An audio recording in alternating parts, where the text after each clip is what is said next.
Prenons le temps à présent de découvrir et d'admirer les trésors de la Grande Bleue. Pour cela, une solution qui attire d'ailleurs les vacanciers, les croisières. Les touristes sont de plus en plus nombreux à choisir les paquebots pour visiter les rives de la Méditerranée.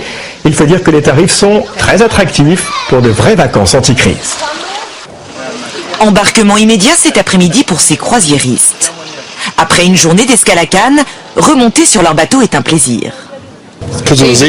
Tout est facile, le voyage, pour le gamin, le logement, la nourriture. Elle est bonne ? Très bonne. Les croisières n'ont jamais eu autant de succès. En ce moment, elles font le plein d'étrangers, mais aussi de Français. En 2013, 522 000 passagers ont embarqué sur un bateau de croisière. C'est 9% de plus en un an. Les Français occupent désormais la 4e place du marché européen derrière les Britanniques, les Allemands et les Italiens. Pour cette agence de voyage, si les croisières ont le vent en poupe, c'est qu'elles se sont démocratisées. Et puis je vous conseille plutôt une cabine extérieure avec un balcon si le budget le permet. Avant c'était réservé aux personnes un peu plus âgées, c'était quelque chose de cher et aujourd'hui la croisière n'a plus cette image-là.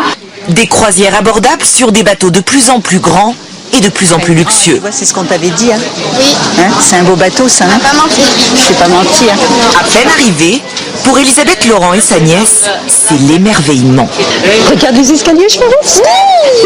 Escalier en cristal, ça brille de partout. Sur le pont, 19 piscines et bains à remous et de nombreuses activités pour les enfants et les adultes. Le grand luxe.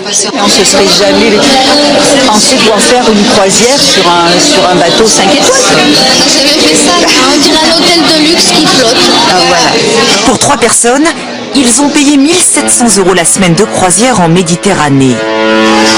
La Grande Bleue, la destination préférée des Français, avant les Caraïbes et l'Europe du Nord.